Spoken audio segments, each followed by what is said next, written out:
Well, Chicano is a term that has developed through a philosophy, I believe, a philosophy of concern by our youth. Ambitious, passionate, and revolutionary. The students of the East LA walkouts altered the course of the Chicano movement and continue to inspire many student bodies around the world even today. The 1960s Chicano movement in the U.S. was a civil rights movement with the goal of empowering Mexican Americans.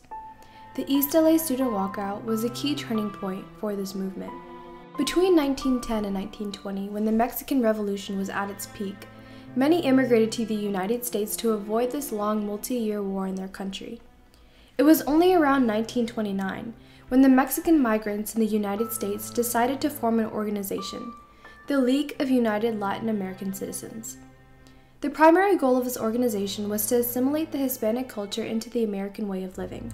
However, the prejudice against Mexican and Latin Americans was on a continuous rise in the U.S., leading to Operation Wetback, an Eisenhower-supported drive in 1954, leading to the massive deportation of 1.1 million Mexican Americans, giving birth to the Chicano movement. The Chicano citizen was born as a result of the prejudice against Mexican and Latin Americans. The Chicano was born with the idea of creating a new ethnic identity. The government was always at unrest with this rebellious Chicano generation. There's a feeling of uneasiness, and essentially that what they are as law-abiding, respectful citizens dedicated to their little business or to their community, that image is now completely distorted. In the 1960s, the Chicano students were frustrated with the disparity of education imparted to them compared to the education provided to the Anglo-American students. During this period, schools that were predominantly filled with Latino and Mexican American students lacked resources. The classrooms were overcrowded and they did not have qualified teachers. In addition, many of the teachers in these schools had no regard for the educational nurture of the Chicano kids' future. It was so bad that at one point in time, the high school dropout percentage was recorded to be at an all-time high of 60%. Students were discouraged from graduating high school and completing higher level education. The educational system in this country has been primarily a monolingual, monocultural educational system that was designed to exclude people who did not fit the mold, and this worked very well. Nowadays, the young Chicano is beginning to realize the value of education, and he's walking out, not because he doesn't want education, but because he wants it more, but he's not getting the type of education that he needs. He's getting a second-class education. Although there were many lawsuits fighting to establish the student rights, the Brown v. Board of Education lawsuit was the most pivotal of them all. The Mendez v. Westminster ruling brought an end to the segregated schools and unequal education in California. But it was the Brown v. Board in 1954 which established that educational segregation is considered unconstitutional. However, even after the Brown v. Board ruling, the separation in educational institutions continued causing many conflicts, protests, and walkouts throughout the country.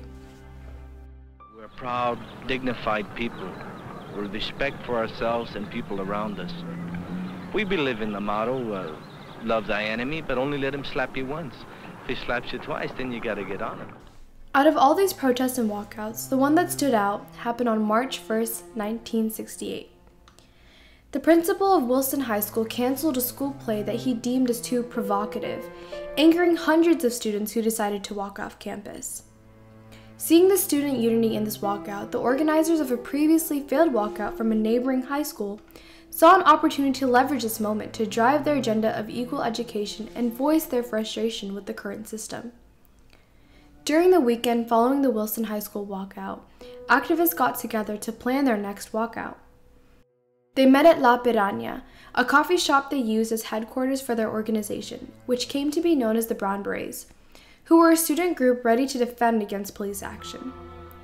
This group also got help from a history teacher from Lincoln High named Vickie Castro. College students and other students from various high schools also helped out. On Tuesday, March 5th, as planned, Garfield High School was the next to walk out. Hundreds of students piled out of the school through the gates and into the streets and sidewalks.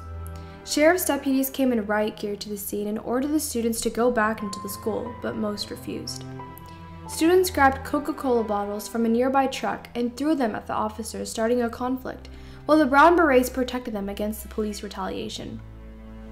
On Wednesday, March 6th, Vickie Castro, a founding member of La Piranha who later on would become the second Latino elected to the Los Angeles Board of Education, distracted the Lincoln High School's principal by pretending to be an applicant for a teacher's assistant job. She stalled the principal with questions while supporters spread outside the campus, inciting people to walk out. The same day, Vickie Castro drove to Roosevelt High School to continue the strategy for a walkout. On Thursday, March 7th, students from Belmont High School walked out and continued the East LA walkouts. The unrest between the students and the Education Board continued for about a week, during which few more campuses joined in the protests, including the walkout of junior high students as well. During these walkouts and protests, many adults who are not involved in the movement created a stigma against these student activists. These adults believed the conduct of these protests were more of an act of communism rather than democratic. A school board meeting was held 10 days into the protests, where the students presented 36 demands. Although some were outrageous, others were effective in bringing equality to the education system. They demanded for smaller classes, new libraries, bilingual counselors, teachers, and principals, and no corporal punishment. They also stated the need for improvement in testing to make the proper distinction between lack of understanding of English and intelligence. The board compromised with the students and agreed to smaller classes and an increase in bilingual staff in schools, while some of the other demands the district said they were already meeting or that they lacked funds for any other changes. 2 months later in June, authorities gathered 13 of the activists that took part in the walkouts and accused them on charges which included conspiracy of planning the walkouts. They were sentenced to 66 years in prison, but in 1970 these charges were dropped in an appeals court.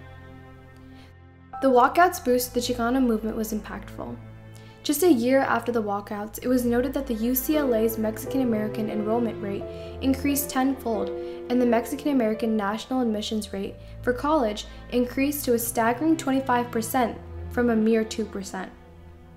It is interesting to note that since then, more Mexican-Americans have filled positions of vice principals and principals in the Los Angeles Unified District. The East LA walkouts has since inspired many protests in the US and around the world. We see glimpses of these walkouts even today in one of the greatest protests of our time, Students for Gun Reform. This conflict between the educational board and the students resulted in the recognition of providing an educational system to the Mexican-American kids, just as any other kid in the United States would receive. This compromise has not only reduced the student dropout rates in the East LA high schools to less than 30%, but it has also diminished the dropout rates of Chicano students from high schools across the United States. The impact these walkouts made on the Chicano movement can never be forgotten, and the impact it has on today's youth and Mexican-American community continues. The other, you help us, you make the choice, because you will give us the avenue. By force or by hook or by crook, you'll give us the avenue and we're going to take it.